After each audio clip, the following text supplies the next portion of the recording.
Muy buenas noches, sean ustedes bienvenidos a esta nueva sesión de la Cátedra Libre Manfredo Kempf Mercado de la Facultad de Ciencias Jurídicas y Sociales de la Universidad Privada de Santa Cruz de la Sierra.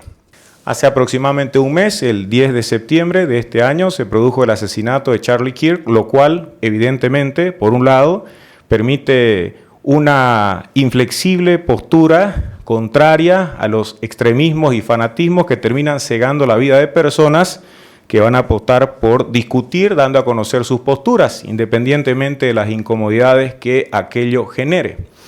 Por otra parte, sin embargo, en ejercicio de la razón pública es también factible que nosotros establezcamos la opción de contar con espacios en donde se pueda pensar sobre la libertad de expresión, sus límites y aquello que resulta fundamental para que nuestra convivencia no deje de ser civilizada.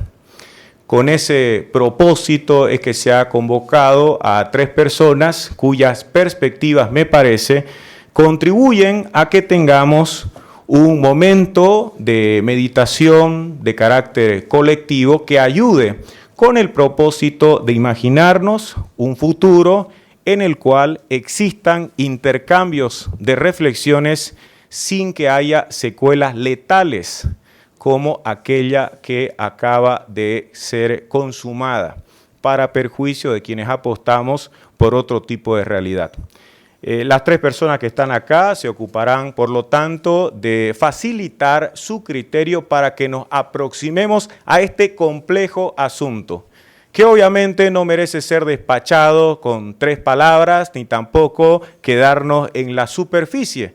Eso suele complicar cuando uno trata de identificar verdaderas causas que tengan que ver con un conflicto que además nos invita a pensar en la diferencia, evitando posturas marcadas por la radicalidad. Está Daniel Vaca Pereira, quien es una persona relacionada con el mundo de la comunicación, además tiene conocimientos específicos del manejo de redes, es experto en esa materia. También está Gabriel Lanetti, quien más allá de ser director de instituciones educativas, director está en la Fundación La Roca, entre otras de sus facetas, es un activista pro vida, un compromiso de carácter ciudadano que por supuesto también suma cuando se intenta reflexionar acerca de este fenómeno.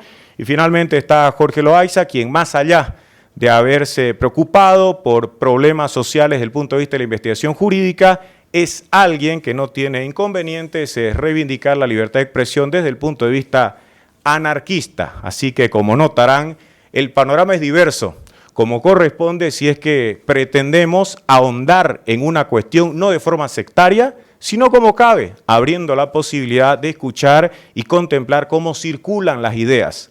A veces antitéticas, pero en este caso siempre con el mejor espíritu a fin de encontrar puntos de consenso si cabe. Vamos a comenzar con la exposición de Daniel. Añado algo, todas las sesiones de esta cátedra son grabadas y luego pueden ser escuchadas en las plataformas digitales donde tiene sus canales la UPSA, a saber, Spotify y YouTube. Dicho eso, por favor, Daniel. Antes de comenzar, quiero agradecer por la invitación a participar en este espacio tan significativo como es la Cátedra Libre Manfredo Kempf Mercado, que en sus primeras versiones tuve la oportunidad de acompañar desde otro lado, como encargado de contenido digital justamente aquí en la UPSA, colaborando con mi equipo y con Enrique Fernández. Conseguimos difundir el valioso material que aquí se compartía en formatos y plataformas que aún eran poco habituales para la universidad, como es el podcast y la plataforma de Spotify, precisamente. Volver hoy desde otro lugar me produce una enorme satisfacción, naturalmente, porque siento que es un momento que conecta justamente esos esfuerzos primarios por conectar a la universidad con el mundo digital, con esta situación en la que nos invita a reflexionar sobre cómo ese espacio, ese entorno digital justamente se ha transformado en el epicentro de una batalla cultural y política que redefine nuestras formas de pensar, sentir y convivir. El asesinato de Charlie Kirk ha reavivado sin duda el debate sobre los límites de la libertad de expresión y la expansión de los discursos del odio, pero no es el único crimen de esta naturaleza que hemos tenido que vivir. Así que me parece importante que no solo nos detengamos en ese hecho puntual, porque creo que es urgente tomar conciencia de que vivimos en un contexto cultural y tecnológico que ya ha normalizado este tipo de violencias. Ya no son una anomalía, sino que son un síntoma justamente de este ecosistema que los fomenta y los amplifica. Hablar de libertad de expresión en este tiempo ya no puede ser solamente defender el derecho a opinar o a tener opiniones contrarias a lo que te marca el status quo. El verdadero problema, pienso yo, es qué condiciones tecnológicas y culturales hacen posible o imposible ejercer esa libertad. Vivimos una época en que las plataformas digitales han dejado de ser herramientas de comunicación y se han convertido en infraestructuras privadas que regulan las formas de vincularse socialmente. En ellas las interacciones humanas se organizan según los criterios de rentabilidad emocional y la optimización algorítmica. Todo lo que hacemos, clics, like, retweets, scrolls, pueden ser cuantificados y monetizados. A partir de esta realidad, quisiera proponer una lectura crítica del fenómeno que Yanis Varoufakis denomina tecnofeudalismo, entendido no solo como una transformación económica, sino también como una reconfiguración cultural profunda. Este modelo no produce únicamente nuevas formas de desigualdad, sino también nuevas formas de subjetividad, individuos que están hiperconectados, pero aislados, empoderados, pero agotados, informados, pero cada vez menos capaces de comprenderse entre sí. El tecnofeudalismo, como lo define Varoufakis, no es una simple extensión del capitalismo como lo conocemos, sino una mutación sistémica donde el poder ya no se ejerce mediante la propiedad de los medios de producción, sino también a través de la posesión de las infraestructuras digitales que hacen posible casi toda interacción humana. Plataformas como Apple, Google, Meta, Amazon, TikTok no solo dominan mercados, sino los marcos de experiencia social. A través de sus algoritmos deciden qué vemos, a quién escuchamos y qué se amplifica. En este nuevo régimen, la atención es el recurso más valioso y las plataformas se comportan como nuevos señores feudales que lo administran. En este nuevo régimen, los usuarios son inquilinos digitales que generan valor incluso sin dar un clic. Basta con quedarse mirando detenidamente una publicación para poder hacer rentable ese momento para la plataforma. El cambio del algoritmo en Instagram en 2016 marcó una pauta importante, porque en ese momento la plataforma dejó de priorizar las publicaciones de manera cronológica y las publicaciones de amigos y familiares, que supuestamente era el objetivo que tenían estas plataformas: generar comunidad, volver a conectarnos con las personas que nos importan, para privilegiar contenido de entretenimiento, publicidad, marcas y propaganda política. Lo que antes era un espacio de diálogo se convirtió en un coliseo digital donde el dolor del otro, donde la agresión es espectáculo. Lo social fue desplazado por lo comercial y desde entonces lo que vemos no depende de nuestras elecciones, sino de lo que más nos retiene en la pantalla. Eso transformó la economía política de la comunicación y la plataforma dejó de ser un medio para convertirse en un entorno vital donde la atención humana se transforma en renta, en alquiler algorítmico. Como dice Shoshana Zuboff, el capitalismo de la vigilancia no se limita a predecir los comportamientos, sino que los produce. Y el control no opera ya por coerción, sino por diseño de experiencia. Básicamente, el tecnofeudalismo ha convertido la atención humana en una mercancía. El principal objetivo de las plataformas digitales es maximizar el tiempo que permanecen los usuarios en las plataformas y para lograrlo hay contenidos que son más eficientes que otros. Según las investigaciones de Bosoghi y colaboradores del MIT en 2018, demostraron que las noticias falsas se comparten 6 veces más que las noticias verificadas, porque generan miedo, ira o sorpresa. La polarización, por tanto, no es un error del sistema, sino una condición de posibilidad. El conflicto no es una falla, sino una estrategia de retención.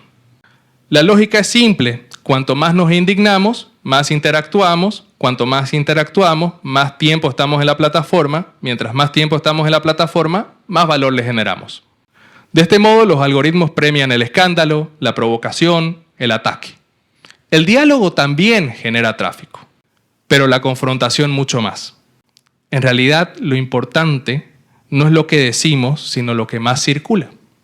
Es en ese contexto justamente que el odio prospera, porque le conviene al diseño algorítmico. El odio es rentable y en esa rentabilidad se naturaliza. Pero bueno, si el tecnofeudalismo es la infraestructura, la economía de la atención su combustible, la pérdida del canon es su consecuencia cultural. Durante siglos las sociedades se estructuraron alrededor de narrativas comunes, religiosas, políticas, estéticas, ¿no? La Biblia, los grandes clásicos, o incluso la programación de televisión que todos compartíamos y veíamos los mismos programas. Hoy esas narrativas han sido reemplazadas por flujos fragmentados de contenido. Byung-Chul Han, en La crisis de la narración, explica que las narraciones tejen vínculos, fundan comunidad, mientras que la información, en cambio, nos aísla. Mientras las historias crean continuidad, la información interrumpe. Por eso no es de extrañarse que en la era de la información estemos atravesando justamente este problema. La cultura digital satura de información y ha sustituido la experiencia compartida por la simultaneidad sin sentido. La pérdida del canon tiene consecuencias graves, como por ejemplo la pérdida de algunas figuras sociales importantes, como los intelectuales. Ya han sido reemplazadas por influencers, ¿no? Que no tienen el objetivo de generar una crítica, no tienen el objetivo de generar pensamiento crítico, tienen el objetivo de retenerte en la pantalla y monetizar con tu atención. El consumo cultural a través de esta lógica algorítmica se vuelve una práctica hiperindividualizada. Cada usuario vive dentro de su burbuja algorítmica alimentada por su propio sesgo y los algoritmos los refuerzan. Los algoritmos no amplían horizontes, sino que reafirman los límites.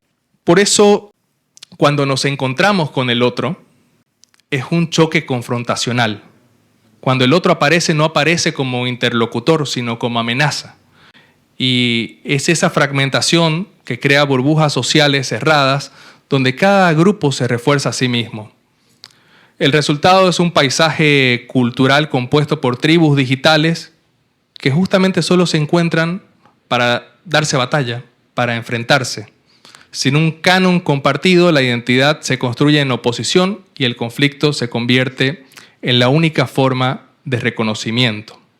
En este terreno prosperan muchos movimientos radicalizados, extremistas y muchas veces ensimismados, ¿no?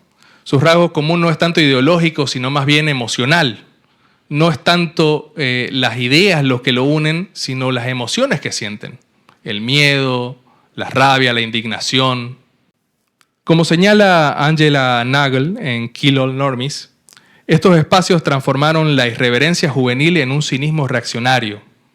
El troll reemplazó al militante y comenzó a avivarse una cultura de la crueldad. La ética de la crueldad se volvió una forma de capital simbólico, el poder hacer reír a costa del otro, de ridiculizar la diferencia.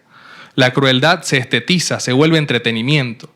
Judith Butler lo explica con el concepto de vidas no llorables. En esta economía afectiva, solo ciertas vidas merecen empatía. El resto se vuelve materia de burla. Y Martha Nussbaum advierte que una sociedad que se divierte humillando no puede sostener una democracia viva. Byung-Chul Han definió nuestra época como la sociedad del cansancio, un tiempo en el que los individuos se explotan a sí mismos en nombre del rendimiento. Pero hoy esa autoexplotación ha mutado. El fin último ya no es la productividad, sino la productividad del algoritmo. Ya el ser humano no tiene a su disposición a la máquina. La máquina tiene a su disposición al ser humano. Cada clic, cada segundo de atención, cada reacción emocional alimenta el rendimiento de un sistema que ya no busca producir bienes, sino mantenernos activos. El poder ya no nos prohíbe, nos estimula, nos mantiene participando, comentando, opinando, produciendo datos. Y el cansancio no viene de la represión, sino del exceso. El pensamiento requiere pausa, y la pausa se volvió un lujo. La cultura digital nos ha entrenado para reaccionar, no para comprender. Y en ese agotamiento el odio aparece como una forma de energía. En un mundo emocionalmente saturado, el odio funciona como un atajo efectivo, una descarga rápida que restituye la sensación de poder. Frente a esta cultura de la crueldad y del cansancio, surge una pregunta, que es ¿cómo salimos de ahí? Y la verdad que la salida tiene que ser integral, ¿no? Podemos detenernos y pensar desde varias perspectivas. Yo creo que tiene que haber 3. Soluciones técnicas. Necesitamos rediseñar el ecosistema digital desde principios de transparencia, de auditabilidad, de bienestar colectivo, porque los algoritmos no pueden seguir siendo cajas negras regidas por intereses privados, comerciales. Debe impulsarse una regulación del uso de datos personales, como se ha venido haciendo ya, y de los sistemas de recomendación. Las tecnologías deben estar al servicio del usuario y no al revés. También tiene que haber soluciones políticas. El control democrático de las infraestructuras digitales es urgente. Los datos y algoritmos deben considerarse como bienes comunes sujetos a supervisión pública. Los estados y organismos multilaterales deben establecer marcos legales que garanticen la libertad de expresión sin permitir la concentración del poder mediático en manos privadas. Y la política no puede seguir delegando tanto poder a estas corporaciones que monetizan con la división social y con el caos. Pero más allá de eso, quizás donde se requiere una ingeniería más profunda es a nivel cultural. Porque con nuevas leyes y tecnologías no se cambiará mucho si no transformamos también la cultura que sostiene ese sistema. Pepe Mujica lo expresó con mucha lucidez cuando dijo que el fracaso de nuestra época es haber reemplazado el bien común por el bienestar individual. El tecnofeudalismo llevó esa lógica al extremo, convirtiendo la empatía en un recurso escaso e incluso en ciertos círculos, sorpresivamente cristianos, en un pecado. Así lo han llamado en varios círculos. Necesitamos recuperar una ética de la bondad, entendida no como ingenuidad, sino como un acto político. La bondad como gesto de reconocimiento del otro. Eso es profundamente subversivo en el día de hoy. Recuperar la empatía, reconstruir el bien común, reír con el otro en lugar de reír del otro. Mikhail Bakhtin lo entendió hace siglos cuando habló del carnaval. Decía, el carnaval popular invertía las jerarquías y permitía reír juntos, no uno del otro, sino uno con otro. Esa risa comunitaria es quizás la práctica más radical en un tiempo de aislamiento emocional y social. Solo con un abordaje integral podemos reconstruir un sentido común que devuelva a la libertad su dimensión ética y humana. Y quizás como sociedad necesitemos reaprender algo esencial, que nadie se salva solo y que la tarea más urgente no es ganar una guerra, ya sea cultural o política, sino construir un futuro juntos. Muchas gracias.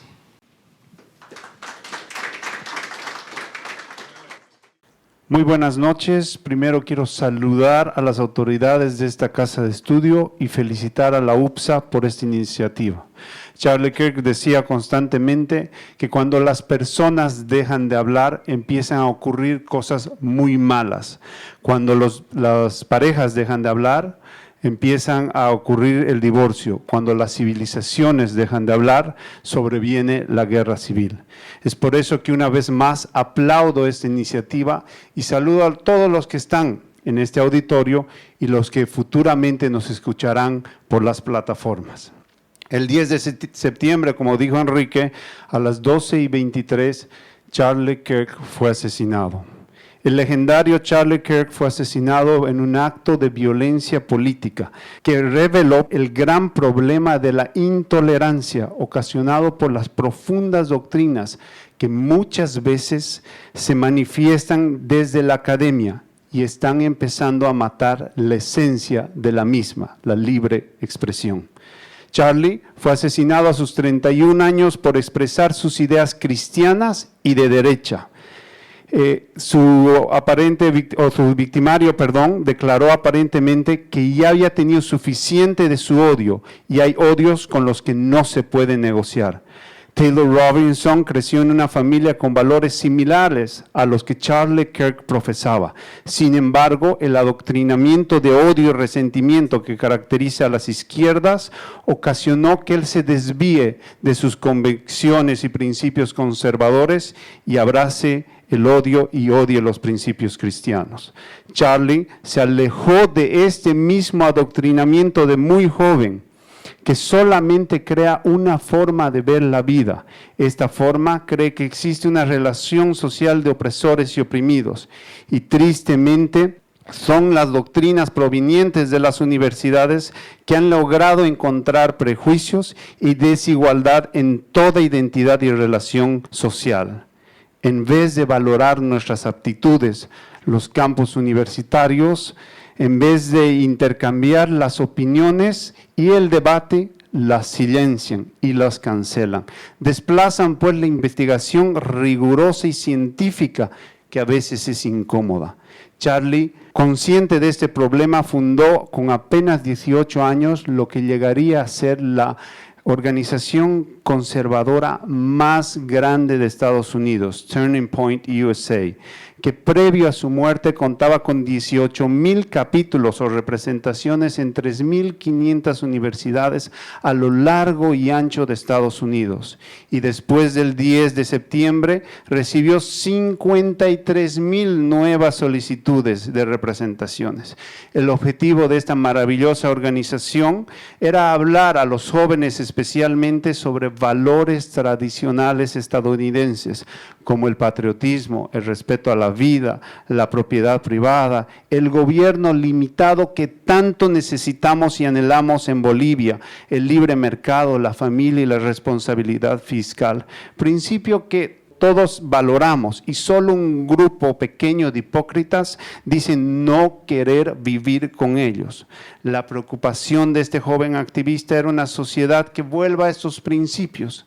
Quisieron una vez grande a Estados Unidos, con el objetivo de cumplir lo que todos deseamos, poder trabajar y prosperar, y poder experimentar lo grande que es tener hijos y casarse. Todo esto fue posible porque este país, que fue una de las primeras democracias modernas y no sufrió ningún golpe de Estado hasta el día de hoy, tiene las bases sobre la cristiandad. Kirk fue conocido por sus debates en los campus universitarios, promoviendo la primera enmienda a la Constitución americana, que garantiza, como en muy pocos países, la libertad de expresión. Gracias a este esfuerzo, miles de jóvenes dejaron los idearios colectivistas y se sumaron a las ideas de la libertad. Fue un gran representante de los valores de Occidente, que estemos o no de acuerdo con ellos, nos trajeron las libertades que hoy gozamos.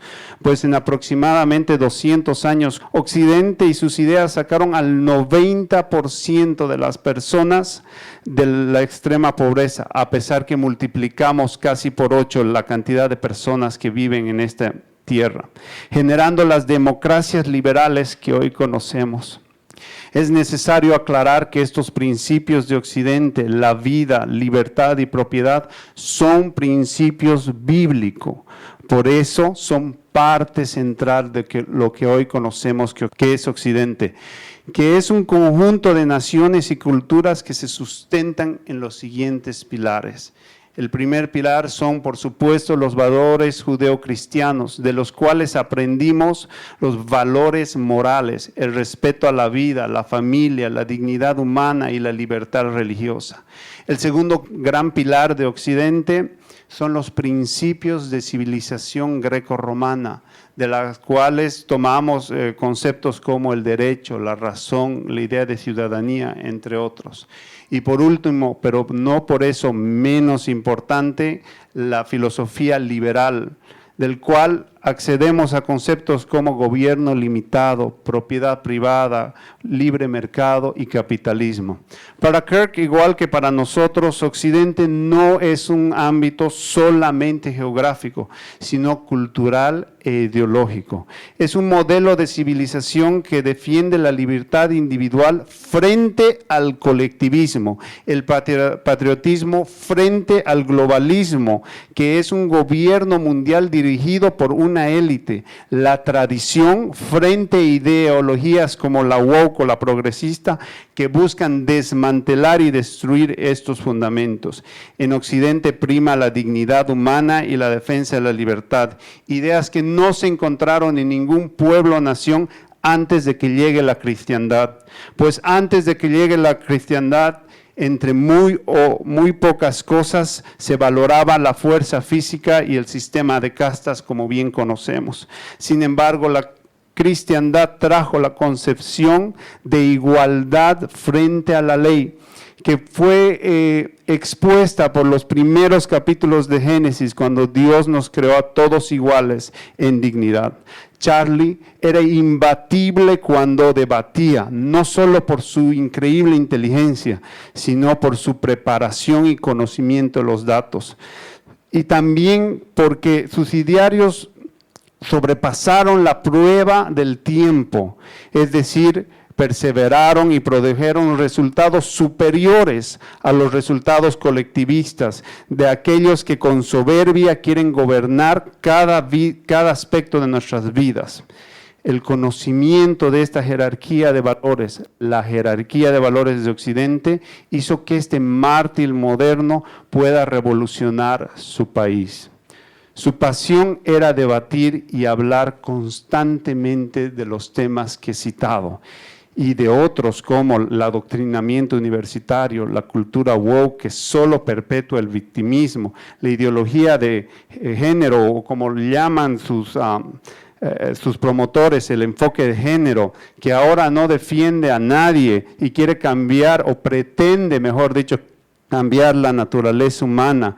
El asesinato de los indefensos agravados por el vínculo que conocemos como aborto. Él defendía la libre portación y tenencia de armas para una defensa justa de cada individuo frente al Estado y frente a aquellos que quieren perpetuar la violencia.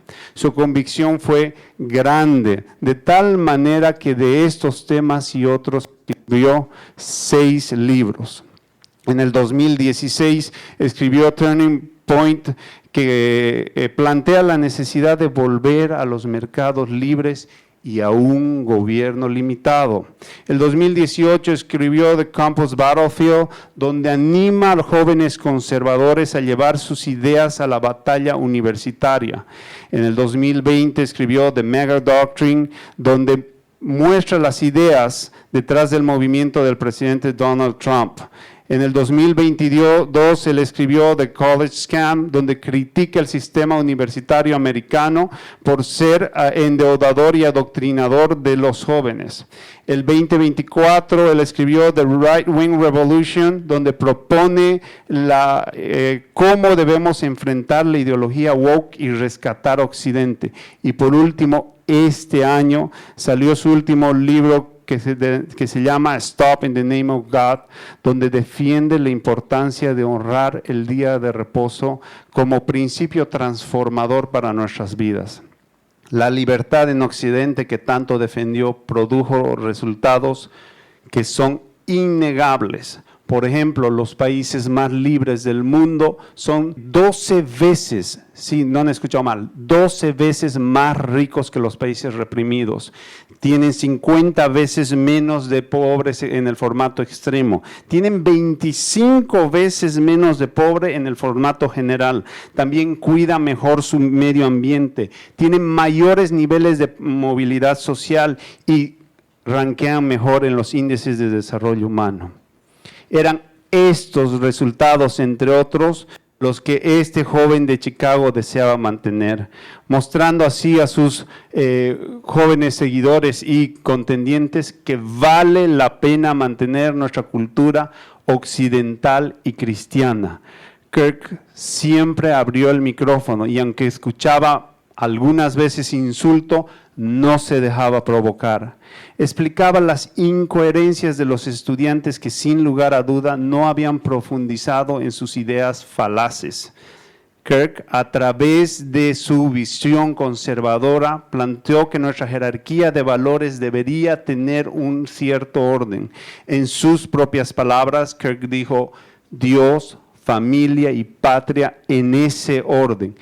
Esta idea fue el eje transversal que impulsó a este joven y esta noche quisiera explorar el valor de estas ideas y qué representan para cada individuo que busca libertad en Occidente. De Dios y de su justicia en filosofía tomamos lo que conocemos como la ley natural, que es la idea que existen normas de conducta naturales al ser humano que pueden ser descubiertas a través de la razón, que nos indican si nuestro comportamiento es bueno o malo. Esta es la base moral absoluta que fundó Occidente. Cuando le preguntaron a Kirk sobre esta verdad y la fundación de Estados Unidos en esta base, su respuesta fue excepcional. Charlie resaltó que 13 de las 13 colonias requerían de sus servidores públicos en sus constituciones fundantes una declaración de fe. 55 de los 56 firmantes de la Declaración de Independencia eran creyentes y introdujeron en este histórico documento 4 veces el nombre de Dios. Porque Charlie y nosotros creemos que si las personas son verdaderamente comprometidas con su fe, también lo serán con la moral. En una de sus últimas entrevistas realizada por el psicólogo clínico Jordan Peterson, Charlie enfatizó la importancia de tener esta base occidental y cristiana y exaltó a hombres como William Wilberforce, ampliamente conocido por aprobar la ley que aboliría la práctica de la esclavitud en el Imperio inglés. Aún nosotros podemos recurrir a la historia y entender que personajes como Martin Luther King, por ser hijo de un pastor, apeló a su ideario cristiano para materializar el fin de las leyes de segregación racial en Estados Unidos. Su convicción en los valores cristianos ocasionó que Charlie sea odiado por sus enemigos. Pero él no fue el único odiado. El marxismo siempre odió a la fe cristiana. Los dictadores más importantes destruyeron la fe antes o paralelamente de colocarse totalitariamente en el poder. Desde la Revolución Francesa que terminó en poco tiempo con un dictador como Napoleón Bonaparte, pasando por Lenin, Stalin, Hitler y aún Mussolini, que encarcelaron y mataron a miles de creyentes. Los totalitarios odian la cristiandad porque ella siempre fue opuesta a las dictaduras. Desde los césares del Imperio Romano, el cristianismo juzga y aunque incomode, denuncia la maldad de los gobernantes. Un dato de la historia que es curioso es que el autor intelectual del manifiesto comunista, Friedrich Engels, cita en una confesión que la persona que más odiaba o más le desagradaba entre cientos de personajes de su época era el predicador Charles Spurgeon, que era conocido como el príncipe de los predicadores. Es más, Spurgeon dijo en uno de sus mensajes: el comunismo en su forma más pura es robo legalizado. Charlie Kirk sabía que si las personas dejaban este pensamiento socialista y volvían a los pilares de Occidente, Estados Unidos volvería a ser grande nuevamente. Y esta reconversión llevaría al fortalecimiento de la única institución capaz de promover los valores en cada individuo, la familia. Él amaba tanto esta institución que fue ampliamente crítico del posmodernismo, que niega la ciencia y la verdad, y criticó sus teorías como la teoría crítica de la raza, una de las más debatidas en sus campañas universitarias. Él desmanteló el ridículo argumento de la existencia del racismo sistémico en Estados Unidos, que ocasiona que los jóvenes se sientan víctimas en vez de aprovechar las oportunidades que el país más próspero de este mundo les aporta y a alcanzarlas a través de su propio mérito, y no así invocar a un racismo a la inversa que culpa de todo a lo blanco.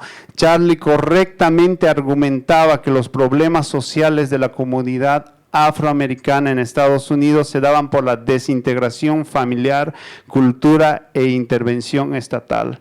Por supuesto que la destrucción de los valores repercutiría en una sociedad idiotizada desde la influencia filosófica de lo que denominamos como la nueva izquierda. La destrucción de nuestras sociedades a través de la ideología de género o enfoque de género, feminismo o aborto, entre otros, era el justo reclamo de Kirk. La respuesta a estos problemas pues no vendrían de un gobierno central planificado, sino de la salvación del individuo.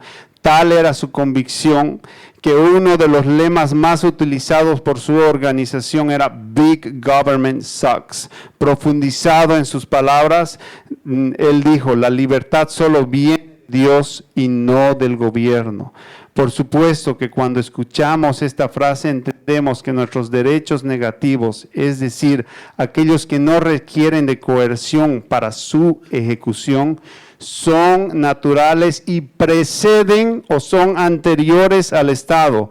Es por eso que es liberticida que un burócrata de turno a justificación de la injusta justicia social te pueda arrebatar lo que es natural, quitándote tu libertad, pues entendemos por libertad la definición que Hayek planteó, que la libertad es la ausencia de coerción. Una de las lecciones más importantes que todos los bolivianos debemos extrapolar a nuestra realidad de la vida y legado de Charlie Kirk es que llegó la hora que cada ciudadano boliviano entienda que la justicia social es el vehículo para que políticos mesiánicos amplíen las garras del Leviatán y te resten la posibilidad de ser el arquitecto de tu propia vida. Este joven activista de Chicago se catalogaba como un verdadero patriota que amaba su país. Esa pasión hizo que luche contra las intenciones de gobernanza mundial que intentan poner recetas de una élite en todo el mundo. Es por eso la agenda de America First. Charlie muchas veces repitió que primero debería salvar a Estados Unidos, porque lo que pasa allá repercutiría en todo Occidente. Él convocaba a todos los patriotas a hacer lo mismo, para que Estados Unidos vuelva a ser el faro de libertad y prosperidad que una vez fue.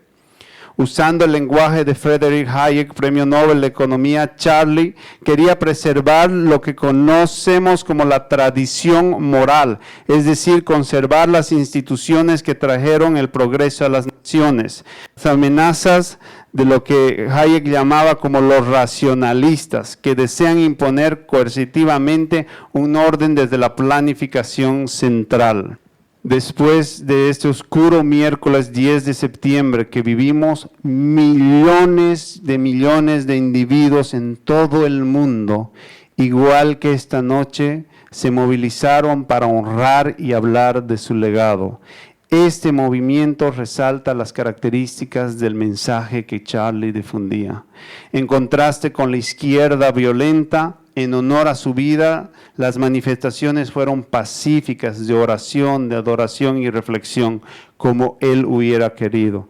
El otro lado, con sus bases marxistas y protestas promovidas de instituciones como Black Lives Matter, Antifa y otros, vandalizaron, violentaron y destruyeron la paz y el orden de Estados Unidos. La enseñanza para todos es que esta lucha del bien contra el mal nos exige cada día que nos paremos a defender el legado que con sudor y sangre fue preservado por eternos luchadores como Charles Leclerc, por nuestra libertad de expresión, por nuestra libertad de conciencia, por defensa de nuestra patria y por la defensa de nuestras vidas. Debemos luchar y resistir. La superioridad moral de la derecha una vez más se hizo muy clara frente a los resentimientos de los colectivistas. Una vez más se hizo muy clara cuando, con lágrimas en sus ojos, la esposa de Charles Leclerc, Erika Kirk, perdonó al joven que asesinó a su esposo. Y hoy está en nuestras manos luchar para defender la vida, la libertad y la propiedad. Que Dios los bendiga y viva la libertad.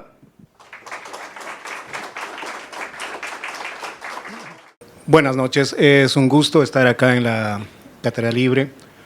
Me gustó mucho cómo han postulado sus perspectivas las personas que me han precedido. Quisiera hacer un pequeño puente antes de lo mío, con una pequeña aclaración.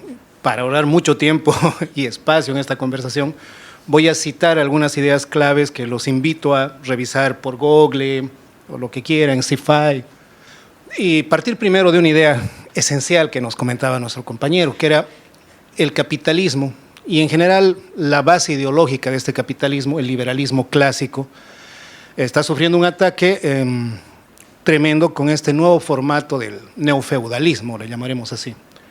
Esto lo ha descrito muy bien y también implica que hay un reemplazo de la ideología clásica liberal, de los valores de Occidente, tal como menciona nuestro compañero, que tiene mucho que ver, un ejemplo que, por suerte, ya tengo bastantes años, les doy, lo que se llaman las tecnologías disruptivas. Hace 20 años atrás ya existía IA, estaba en pañales y sus primeras tareas eran el reconocimiento de escritura, el reconocimiento de patrones en el habla, no se había todavía siquiera hablado de lenguaje generativo o demás, eso era ciencia ficción, fantasía. Pero nadie, por lo menos el 90% de las personas que tenían alguna actividad en Internet, le apostaba a nada importante. En este momento, IA es una de las principales fuentes de valor a nivel mundial, en lo que ustedes quieran ver. Yo he estado trabajando hasta hace una semana atrás en una empresa agropecuaria boliviana en el norte de Santa Cruz y manejan todo el tema de diagnóstico de cultivos en base a drones controlados con IA, se ahorran el piloto, y analizan las imágenes con IA para ver dónde fumigan más efectivamente. O sea, es una realidad, pero se les llama tecnologías disruptivas porque lo hacen de una manera tan sutil, el famoso chiste de la ranita en agua, ¿verdad? Si ustedes le calientan el agua de golpe, la rana salta, pero si lo hacen de a poquito, la ranita se va a cocer en su propia sopa. Eso pasa con las tecnologías, eso pasa con las ideologías, eso pasa con las cosas en nuestro medio que normalizamos. Entonces hay un detalle, él ya explicó perfectamente el asunto del tecnofeudalismo.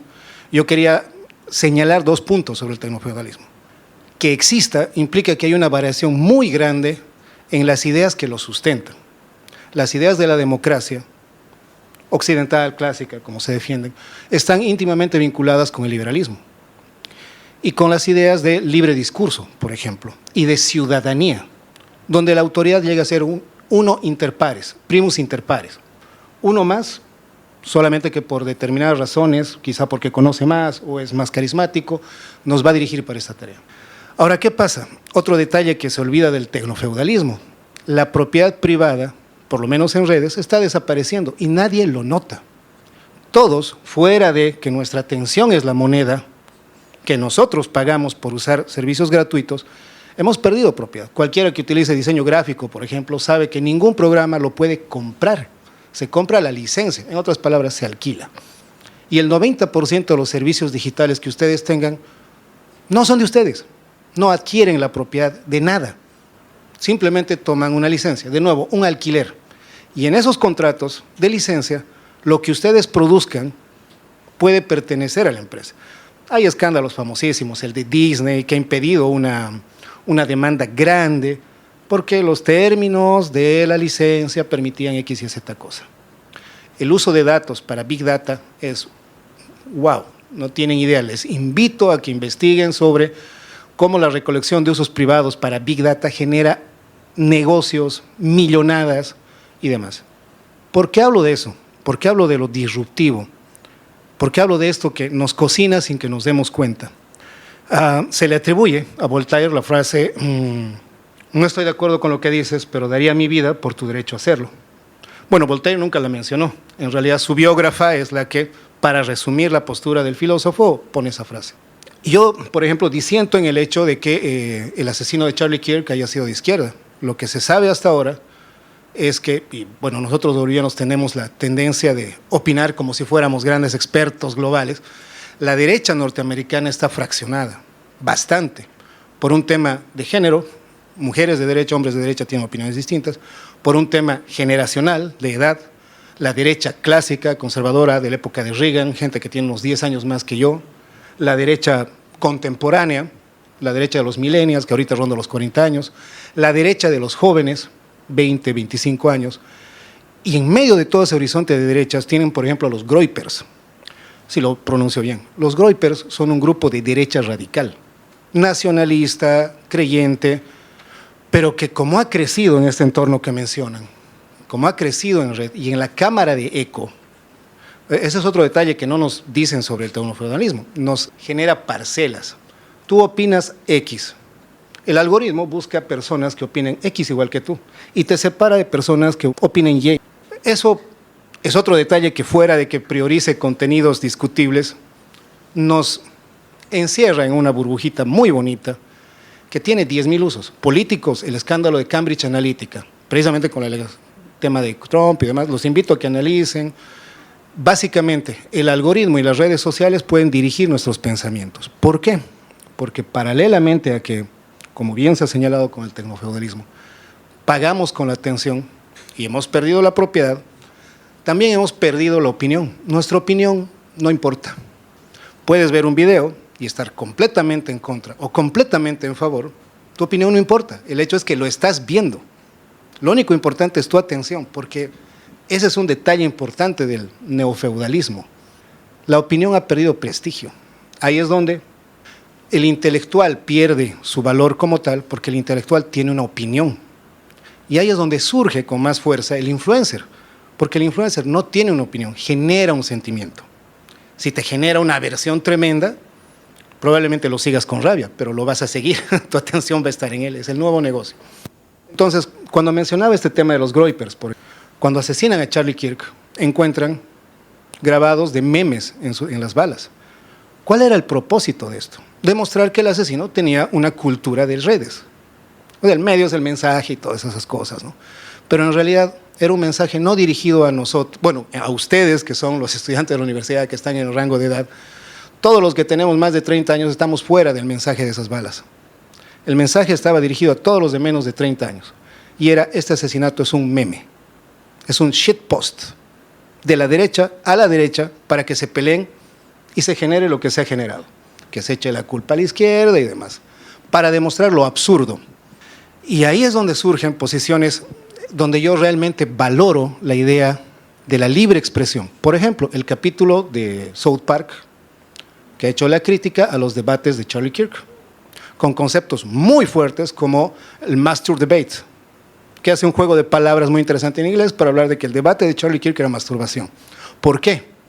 Porque de nuevo en el marco del algoritmo, si bien las ideas de Charlie Kirk no planeo atacarlas, estoy con algunas de ellas, la manera de hacerlo, y ustedes pueden verlo, hay un montón de espacios donde no solo Charlie Kirk, cualquier moderno influencer del debate utiliza, genera puntos de debate caliente, debate durante 1 o 2 horas en un campo universitario, se edita eso, de manera de que, no sé, yo puedo ser izquierda, musulmán, puedo ser lo que ustedes quieran, pero voy a quedar bien, en la edición salgo como un campeón de mi ideología.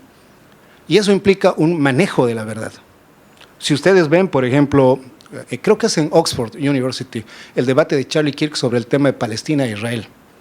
Los invito a que rompan la burbuja y busquen los videos de las distintas posturas. Van a ver que estudiantes revuelcan a Charlie Kirk, lo hacen callar, lo dejan cambiando y utilizando falacias. Si ven una edición del video, si ven otra edición del video, van a ver a Charlie Kirk, campeón racional del pensamiento occidental, aplastando a los pseudo-intelectuales que defienden a Palestina. De nuevo, ahí no se trata de lógica, como nos explicaban, se trata de generar contenido que cause engagement. Más allá de si ustedes están de acuerdo con Charlie Kirk o no, y Charlie Kirk sabía jugar ese juego. Ahora, eso es un poco lo que trato de unir de las dos perspectivas. Y rescato de la tuya un detalle.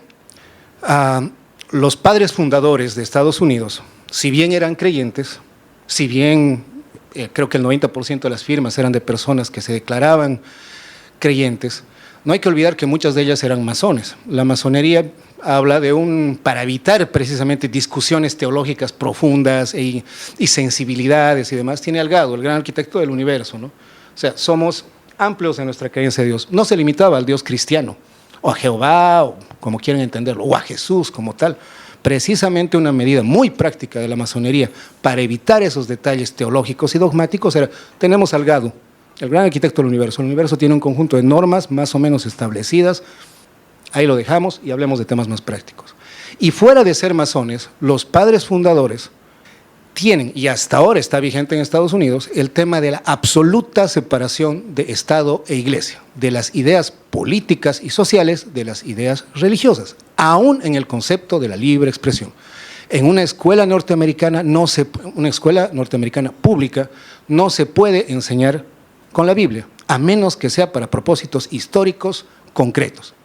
La Biblia como discurso religioso en cualquier espacio del poder público es una afrenta, no es un discurso protegido por la Constitución norteamericana, a pesar de que esa Constitución menciona que a los ojos de Dios, bla, bla, bla. La Declaración de los Derechos, ante los ojos de Dios somos iguales, libres en dignidad, con el derecho a la vida, tal, y a la búsqueda de la felicidad. De la misma manera, la jurisprudencia sobre libertad de expresión, tanto inglesa como norteamericana, nunca definió específicamente qué es libertad de expresión. Lo que hace la jurisprudencia es decir, algo que tú expresas cumple con determinados requisitos para ser protegido del poder del gobierno y del poder de terceros, ¿o no? En esencia, la idea de libertad de expresión no se basa en lo que dices. Precisamente eso es una violación a la libertad de expresión desde la jurisprudencia, desde el entendimiento de estas tradiciones. Se trata de que no puedo juzgar el contenido de lo que dices, voy a juzgar los efectos. El discurso no protegido es por excepción. A un nivel político hay una cosa interesante. La primera enmienda de la Constitución americana específicamente está diseñada para el discurso en contra del gobierno. Quizá ustedes en estas próximas elecciones y en lo que siga del próximo año van a escuchar que es necesario normar, regular y evitar críticas al gobierno por sedición y demás. Y esa es una violación. Simplemente opinar eso ya es, primero, un golpe de ignorancia, pero segundo, es un intento de violación a la libertad de expresión. Porque precisamente la libertad de expresión está puesta ahí para que ustedes puedan hablar mal y en contra del gobierno. Esa es la esencia central de la libertad de expresión en el modelo americano, por ejemplo. Y en el modelo volviendo a los valores de Occidente, a mí me parece muy interesante que cuando se habla de los valores de Occidente se pone una foto de Atenas y se habla del judeocristianismo. Interesante, ¿en qué sentido? En Atenas ustedes tienen una víctima de la libertad de expresión, Sócrates. Quisiera que recuerden por qué los poderes de ese momento lo mandaron a matar. El principal argumento era la corrupción a la juventud y hablar mal contra los dioses. Ahí es donde tú das un punto que me parece extraordinario. Dices, hay que protegernos de los poderes políticos mesiánicos. Y mesiánico implica, yo tengo una verdad revelada, yo soy el conducto a través del cual la divinidad, es decir, alguien que no puede fallar, y por lo tanto, si te opones a eso, estás mal, habla. Tenemos los intérpretes de la voluntad divina, y ese es el verdadero peligro. El peligro no es la religión, es la institucionalización de la religión. Ejemplos tenemos muchísimos, especialmente en el cristianismo, por ejemplo. hay un montón, pero una muy buena cantidad de personas que murieron por traducir la Biblia. Tenían la versión original de la Biblia en griego, bueno, la más antigua en hebreo, la Biblia en griego. Cuando la intentaron traducir al latín, para el conocimiento popular, ¡pam! Hereje, pecador, vas a morir. Cuando la tradujeron, la Septuagenaria primero y luego la Vulgata, la traducen al latín, estaba prohibido traducirla a cualquier otra cosa. Y murieron muchas personas que intentaron traducirla a idiomas vernaculares. ¿Por qué? No era por un asunto de religión, era por un asunto de poder. Si yo tengo la verdad de mi religión, tengo con qué controlar su discurso. No me conviene que tú leas, por ejemplo, que el purgatorio no está en la Biblia, que sale de un concilio. No me conviene que tú, por ejemplo, veas que el perdón de los pecados a través de la confesión católica no está en la Biblia, sale de un concilio. No me conviene que tú veas que la venta de indulgencias, es decir, perdonar tus pecados por dinero, no está respaldado. O, por ejemplo, que en la versión católica, la concepción inmaculada de la Virgen María, como dogma de fe católico, no está en ninguna parte de la Biblia. Entonces, el verdadero problema no es la religión. Volvemos a los intérpretes institucionalizados. Y se van a dar cuenta, con esto quiero cerrar un poco, para cerrar este círculo entre tecnofeudalismo, entre los valores de Occidente y entre lo que yo llamo la búsqueda de la razón, que hay un detalle. Si ustedes verifican la historia de la humanidad, los momentos donde ha surgido como una idea principal y esencial de la vivencia política, la libertad de expresión, han sido los momentos donde se ha logrado a través de un proceso de revolución o de amplia rebeldía o lo que quieran, una idea de participación común política.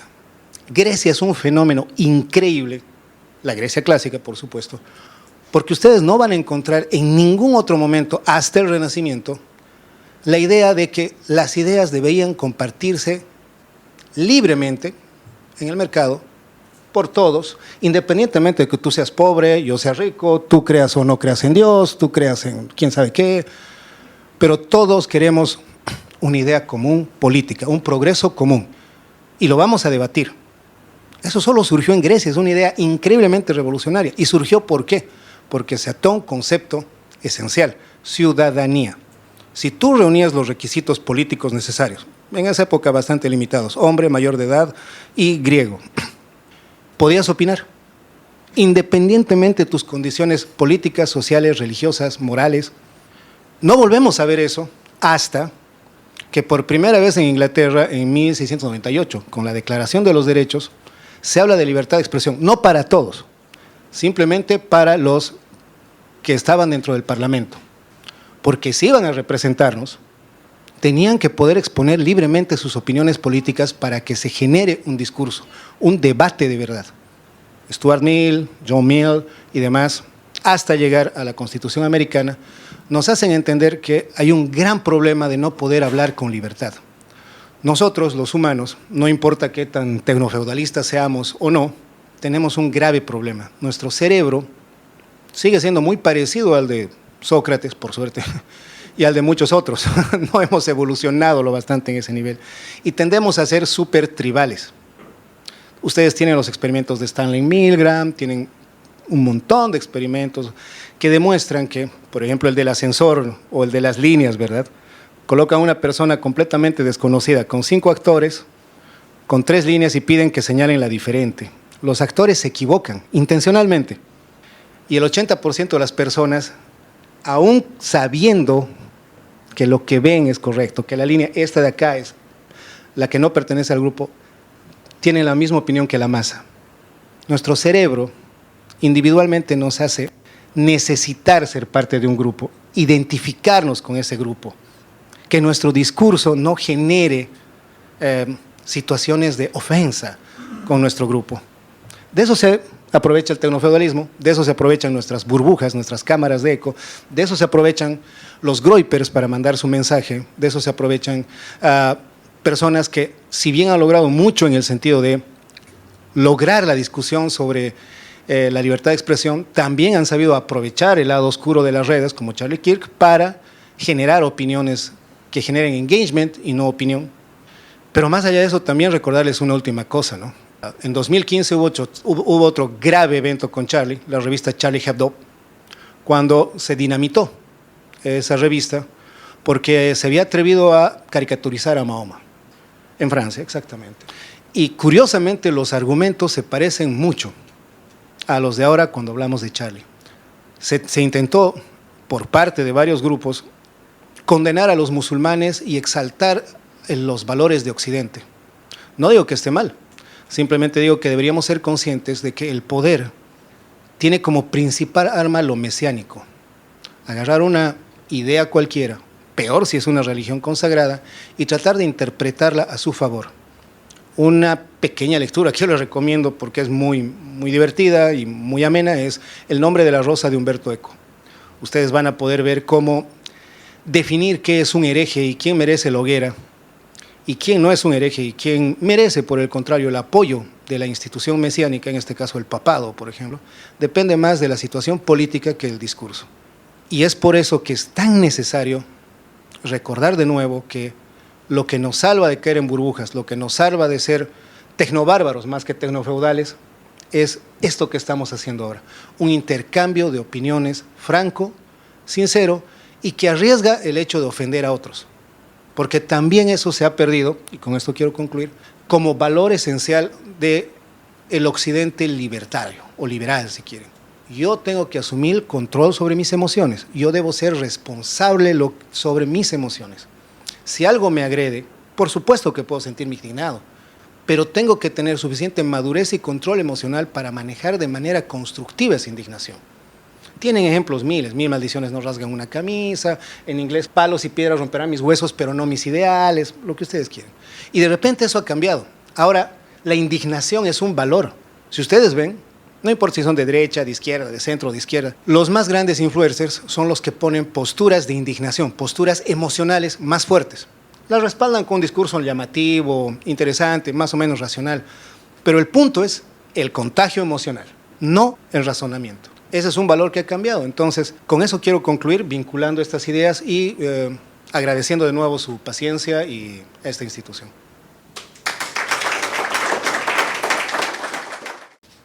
Bueno, muchas gracias por las exposiciones. Como habrán visto, hay una mirada diversa conforme a lo prometido y el tema lo justificaba. Yo como liberal y agnóstico me he distanciado, ¿no?, de todas estas posturas como corresponde además. Dicho eso, entonces un aplauso para nuestros expositores. Buenas noches.